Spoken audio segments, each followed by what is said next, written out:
This is Stories of Impact, the art and science of human flourishing. In every episode, we travel the world to explore intersections of science and spirituality. I'm your host, writer Tavia Gilbert, and along with journalist Richard Sergey, every first and third Tuesday, we look through a new lens at old traditions, hear from new generations as they dream up innovative solutions, and learn new ways to make sense of modern life. Last week, we introduced you to Dr. Barry Billingsley in a conversation about her work studying big questions in religious and science education and her efforts to support multidisciplinary classrooms. This week, we're back with the second part of that episode, exploring another Big Questions in the Classroom initiative, in conversation with 7 educators who are advancing Dr. Billingsley's work through a collaborative research project on religion and worldviews. Together, these research leaders are not only introducing innovative ideas into traditional curriculum, but they're educating the educators in how to teach them. Why does the classroom need a refresh? We'll start with Dr. Michael Reiss, project lead and professor and chair of science education at University College London. We are definitely at a time where the model of a good teacher and a good student is changing and needs to change. We still have a model of education around the world now that derives from the mid-19th century in Western Europe, where there is an expert teacher at the front who pretty much talks, demonstrates, students pay attention, write down, learn. That is remarkably true still for the large majority of classrooms. And of course, for those of us who are adults, that's bizarre, because that's no longer how any of us learn. I mean, we don't. We just, whether it's, reading a good book or looking some of the internet or discussing something with a colleague, that's how you learn. Not only does Dr. Reiss critique education at large, he agrees with Dr. Billingsley's opinion that science education is not doing as well as it needs to in order to prepare students of today for modern life. One of the things that has really changed in my time as a science educator is people's attitude to whether science fundamentally is about truth. So when I started, this was just an unquestioned assumption that if you wanted to know about the natural world, science was the way to do it. And it became obvious to me that for some people, there was a sort of ideological clash, therefore, between scientific truth and other ways they had of understanding the world. We're very good in school science at answering how questions, so a lot of stuff to do with mechanisms, but we're not always quite as good at helping young people to think about more deep questions, and those are often why questions. And one of the problems we have is that we don't always give the bigger picture. So what's his answer? Along with colleagues we'll hear from today, Dr. Reiss aimed to develop a framework, resources, and training for educators to support their adoption of a religion and worldviews approach to teaching religious education. What is a religion and worldviews approach? It's an effort to move classrooms away from a world religions approach, in which the 6 major religious faiths are narrowly considered, in favor of a religions and worldview approach, which brings into classroom consideration each student's personal values, identity, and culture. That approach is a fresh perspective, centering students' lived experiences, personal engagement, and understanding. Dr. Reiss wanted to devise a framework to help teachers in any school, in any region of the country, to move toward that religion and worldviews approach. So the good thing about the Big Questions in Classrooms initiative is that it was meant to help teachers and students think, why are we doing this? What's it really all about? Rather than just focusing on the minutiae. Dr. Trevor Cooling, Professor Emeritus at Canterbury Christ Church University and former chair of the Religious Education Council of England and Wales, joined Dr. Reiss in the project. Dr. Cooling spent much of his 50-year career teaching young students both science and religious education. And in his experience, he says, To me, science raises all sorts of questions about the place of the scientific endeavour in the modern world. And those questions often aren't looked at all in the curriculum because it focuses on the sort of understanding of the scientific concept rather than the big questions raised by the interpretation and application of that concept. So it does raise huge questions, and I think science teachers being open to those sort of conversations, that's really important because if people go on to be scientists, they have to make decisions that have implications for the wider world. The old approach was largely about conveying information about religious and non-religious traditions. So it was about getting information into children's long-term memory, if you like. The new approach is much more about using information in order to help young people grapple with questions of identity and worldview. And the big thing that we're looking at in our particular project is the question, how does worldview work in human life? Because every human has beliefs and passions and desires which sort of shape the way they encounter other people. Dr. Cooling's concern about what was lacking in UK religious and science education sparked his interest in Dr. Reiss's initiative and in furthering the inclusion of a worldviews approach in the classroom. It was the interest which the religious curriculum stimulated in the youngsters in a way that I found wasn't there in the science curriculum. And I really was grabbed by that opportunity to develop children's inquiry and their sort of thinking skills around religion and diversity and all these big issues that we have in the world today. And we have to understand, for example, the importance of the context in which we grow up and how that influences the way we think. We have to understand that over time, our worldview will develop and change, and that's part of the human experience. Sarah Lane Cawte is the current chair of the Religious Education Council of England and Wales, and she's the education officer for the Free Churches Group of England and Wales, a chaplaincy organization. Worldviews matter, she says, because the questions are at the centre. What do I believe? Why do I believe it? How was the world created? All sorts of questions are really important, but if we're to equip young people to be active citizens and to have an informed approach to the world, we have to equip them to ask the big questions and to value the questions that they ask. I think that's the really fundamental point about putting students at the centre of an inquiry. Their questions are important and really illuminating. We have to help them to be able to ask the questions, and they can ask amazing questions. This whole project is about equipping those questions and really encouraging them to carry on asking big questions throughout their lives, not just while they're at school. what does this team mean by worldview? Cawte says, so nobody stands nowhere. It means that all of us approach the world with a particular view. So our worldview doesn't start from nothing. We all have beliefs, we all have ideas. Nobody believes nothing. We don't live in a vacuum. And our worldview is influenced by all sorts of things. It might be influenced by our upbringing.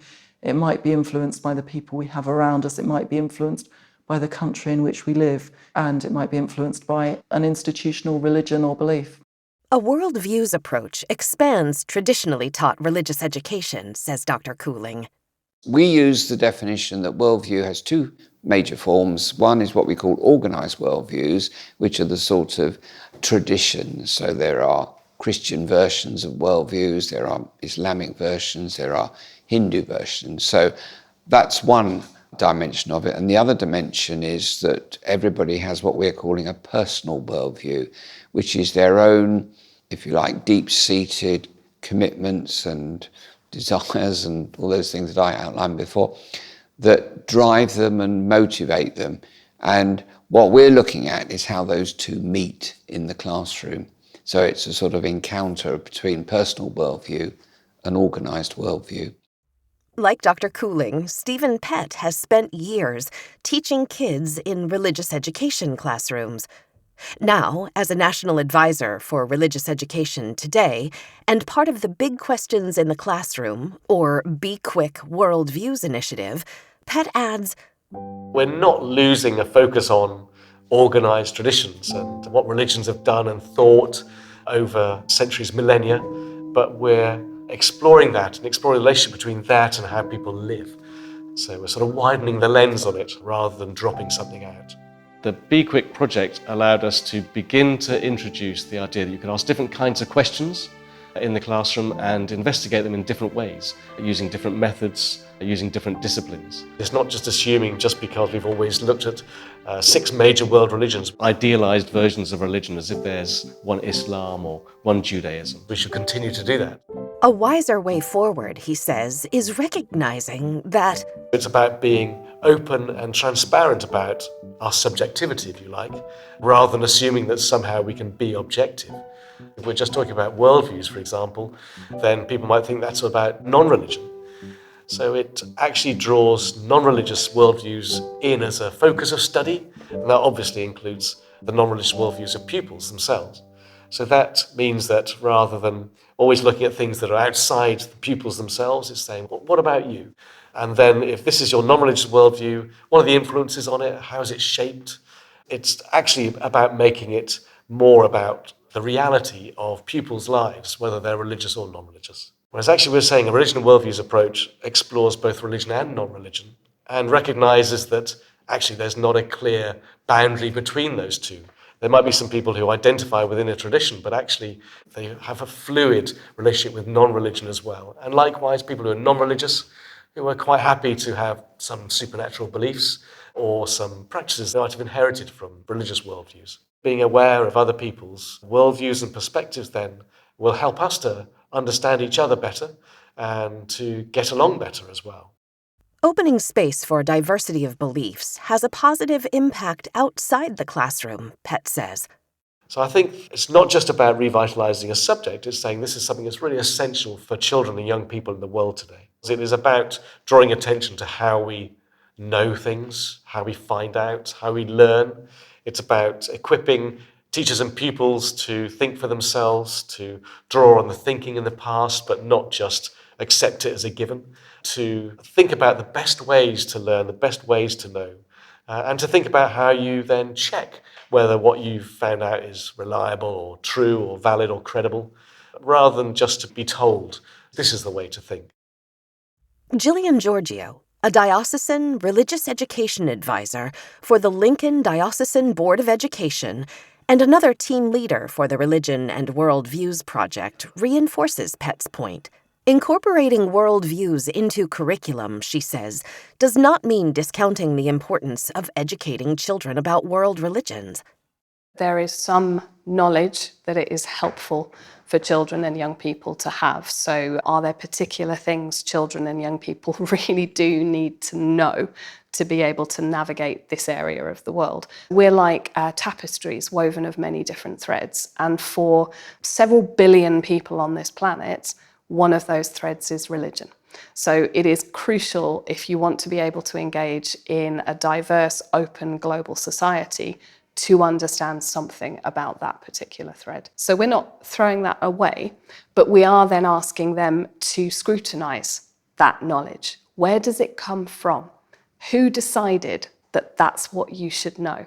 And what do we need to know about them to help us understand why they've said you need to know that? And what difference does that make to you and your engagement of the world? How does it make you look at the world differently? How does it make you want to act in the world?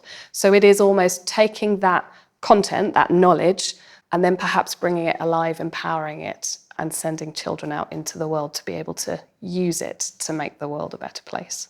Our subject draws on multiple academic disciplines, including theology, religious studies, social sciences, history, philosophy. We are trying to help children engage with human ways of believing and living and thinking. How does Georgiou define worldview? We would understand a worldview to be both something that a person might have and something that they might occupy, that they might experience the world through. It's an integral part of what it means to be human, but beyond that, what it means to be part of an interconnected global entity that is teeming with life. Worldview starts with people. So that might either be people as objects of study in the classroom with a real tight focus on the lived reality, the global reality, but it can also be people as interpreters of the world around them, the beliefs, the convictions, the values that shape your way of understanding the world, but also the way in which you actually live your embodied life in the world, and also the way that you think or reason about the world. Educators like Georgiou say that the more students feel that their worldview, whether religious or non-religious, has a place in the religious education classroom, the more open they'll be to dialogue about any subject, with other students, with their teachers, and ultimately as responsible adult citizens. So does embracing worldviews in the classroom help equip students with the skills they need not just for school, but for modern life? Katie Gooch, another educator in the initiative and a primary Religion Worldviews curriculum writer and teacher, says it does. One of the things that we need to teach as part of a religious education curriculum or religion and worldviews curriculum is that idea that we can have informed and respectful conversations. So people start to learn the right ways or the respectful ways to ask those kind of questions. And sometimes questions are going to come up that are uncomfortable, and pupils can deal with those in quite grown-up ways if we give them the language, the opportunities and the skills to do that. Gooch underscores that Worldviews curriculum should be intellectually demanding of the students, as world religion curriculum is. Religious education really needs to have a scholarly basis to it if we want our pupils to be able to access a curriculum that challenges them and is academically rigorous. Pupils are coming into the classroom with their own perspective on something, and actually the content of our curriculum can change that perspective. Now, we can't make assumptions about how it's going to change that perspective because everybody is different and pupils are going to progress at different rates. But sometimes they are going to come out of that classroom with a different point of view or understanding something in much more depth, which they can take out into the world with them. Georgiou says that part of the value of religion and worldviews is the challenge that it offers students. It allows them to deal with complexity and understand that that is not a bad thing. It enables them to understand that within a particular worldview community, humanist, Muslim, Sikh, different people do it differently. It helps them understand that context plays a huge role in how people believe and live and think. And those things were largely missing from our previous way of teaching this subject. So how was the Be Quick Religion and Worldviews initiative created? What did the participants intend it to do? Lane Cawte says, giving students agency is a central pedagogical requirement in this approach. It's about valuing students because they are human beings. It's very much putting students and teachers on an equal footing. We can all learn from each other. Developing it depended on the team talking to lots of different people from academia, from faith and belief traditions, from teaching positions, from university departments for education, and bringing people together to have these conversations to say, what does this mean for the classroom? How can we bring all this expertise together to enrich the experience that young people have? The curriculum frameworks, they're designed to inspire teachers to say, what do our students need? How can we do something like this with our students? What are the real things that are exciting for them, that are relevant to their own experience and the places in which they live? Stephen Pett says the process of developing such frameworks is valuable in itself, and actually using the frameworks means the benefits increase exponentially. To push change along, we need to talk to people, we need to listen to questions and queries that they've got, but we need to go beyond just the theory and think about what does it look like in practice. And so to do that, we need to provide ideas and resources and activities, strategies they can use in the classroom, and to see those, whether they work with pupils. If they work with pupils, then teachers are persuaded by it. And so I think there's both something about moving things along in terms of the national conversation, but also working at grassroots with teachers in classrooms, with children and young people, and thinking about what impact it has on how they understand the world. Dr. Cooling, too, believes that worldviews inclusion in religious education curriculum can help students become capable national citizens who can tolerate, even welcome, differing opinions. To provide an experience of encountering religion and non-religious traditions in ways that help the children develop their own personal identity, so they understand themselves and their own relationships to belief and religion. Generally, in this country and all over the world, in my experience, people are finding it harder and harder to talk to each other sensibly and without conflict about difference in religious belief. So I think it's really important that young people are helped to be comfortable with where they are and comfortable with where other people are, and to be able to converse in a scholarly way, I would say, about that. And that seems to me to be one of the things that schools should be helping young people to do. Maureen Cutler, Director for Policy and Curriculum Innovation at the Association for Science Education, expands on the importance of offering students opportunities for scholarly exploration, not least because even though the inclusion of worldviews might be relatively new, the value of grappling with complexity certainly is not. One might say we're talking about critical thinking here. Cutler uses another term for how that critical thinking is handled in the worldviews and religious education curriculum: dialogic teaching. It's an advanced professional skill.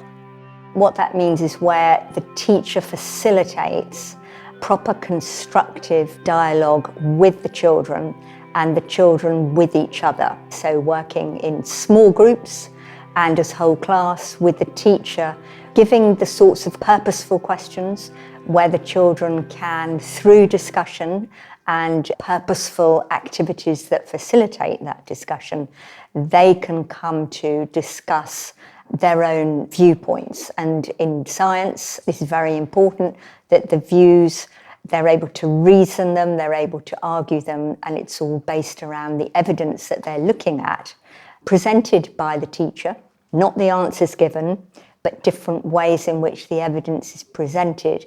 The children then discuss it and come to their own views, which they have to reason and articulate as to why they think what they do.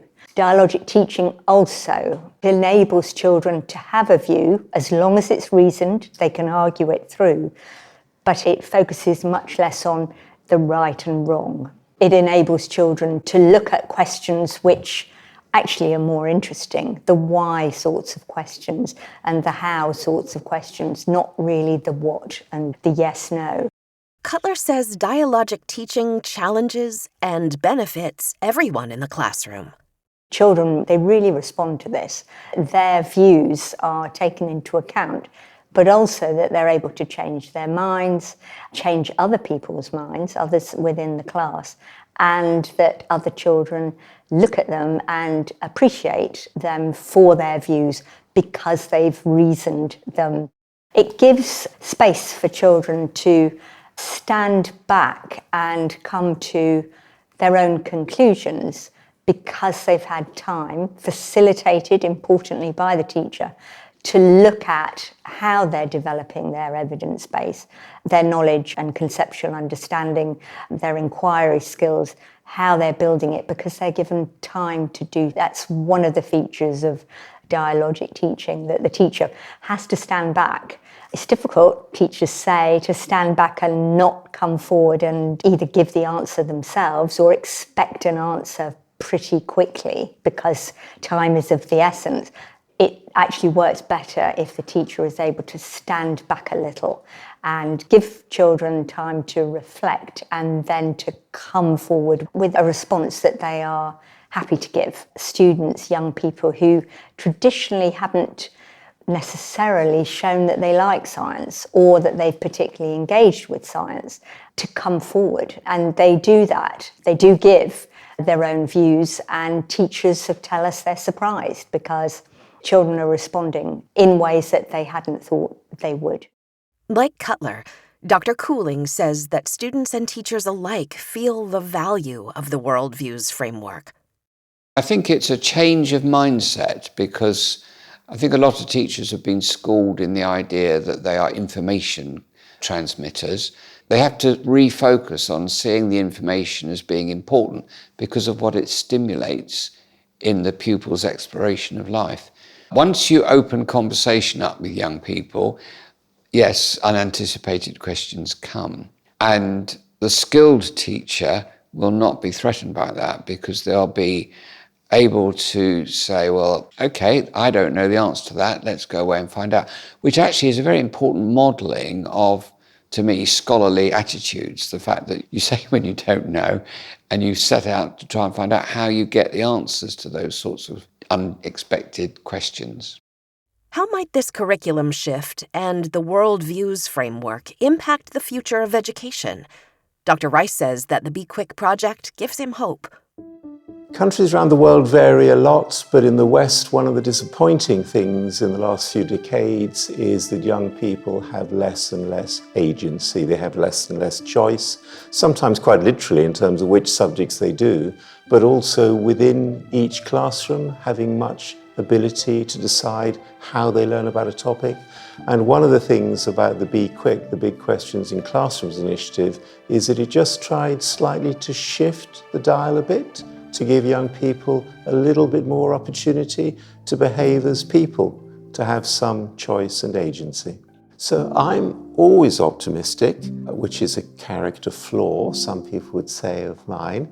But I think in education, genuinely, there are really good reasons for optimism, actually. It's allowed both teachers and students to feel a bit more comfortable about acknowledging they don't know. And the real optimists would say it can then lead to more of a sort of a community in a classroom where the teacher is genuinely working with the students. Gillian Georgiou might share Reiss's optimism, but she also recognizes that expanding curriculum and teaching methods requires time, investment, and the willingness of educators to ask questions about everything, starting with themselves. It's disrupting for the teachers, because the very first thing they have to do when they use our framework to help them plan units of study is to reflect on their own worldview, to reflect on their own position and how their position might influence how they present content in the classroom. And that is then influencing the choices they make when they plan their lessons. We are encouraging children to not just take things on face value. We are asking them to consider context, complexity, differing positions on the same thing. We are asking them to scrutinise themselves and to critically analyse their own responses to some of these questions. We're also asking the teachers to do the same. It could not happen without being open to big questions. They can see the huge value of this. They think it's made them better as reflexive practitioners. They are more aware of their own biases and how that is impacting on the choices they make in the classroom, and they are adjusting for those more effectively. It's not just the teachers who are changing. Georgiou says they are really perhaps slightly surprised at the impact that it's had on the children and young people. So the young people are really excited, really engaged, really challenged by it, and that is helping them flourish as engaged young people in an open society. So that's had a real impact. Pupils were more engaged in the content that they were learning about. Many of them understood that it had relevance to their own lives. And previously, we know the majority of people in this country identify as non-religious. So for many young children, they don't see the point of RE. Why would I have to learn about religion? It's not relevant to me. Moving it towards this approach is helping them understand that they themselves are not neutral. So by engaging with this content, they are able to have a more critically reflexive understanding of themselves as well. And they really valued thinking about the why that sits behind their own way of engaging in the world. But one of the big impacts that happened very quickly was that we had children and young people coming to the teachers and saying, "Oh, I see me. I've never seen me before in the classroom." And that's making them feel valued. And as a result, they are more interested, they are more curious, they are asking more questions. And through asking those questions, they are engaging with worldviews that perhaps are unfamiliar with them. So we are seeing that impact very early on. Sarah Lane Cawte says she's also seen the long-term benefits of a Religions and Worldviews framework. If students feel that their views are valuable and that they have something to bring to the classroom, that's really empowering, and it actually values them as people I think that's a fundamental stepping stone in building engaged young people who will be able to carry on and use that in whatever they go on to do. So I think anyone who is really well educated, it doesn't matter about their intellectual abilities, but if they've had a good education, they've had a high quality education in religion and worldviews, they will flourish. Maureen Cutler points to another, perhaps surprising positive impact. It's not just the more able children, they get a lot from our programme, but also those who traditionally are less interested in science or less able. We have teachers telling us that their children who have particular, we say, special educational needs, they make more progress in a sort of intervention such as this than they do with the more traditional ways of teaching science in primary schools. Not least because this refreshed educational approach has a positive impact on so many diverse students. Cutler emphasizes how important it is to the future, not just of education, but of humanity. It's increasingly important, or let's say increasingly needs to be seen as important by governments, because we, of course, have huge challenges, global challenges that climate change, the climate crisis, sustainability, water quality, homelessness being, etc., which we know now cannot be addressed by looking through one lens. So we owe it to children to, from an early age, to show them the richness and complexities, but also the satisfaction of looking at their learning through different lenses and helping them to join their learning together and their understanding through their experience of programs such as this.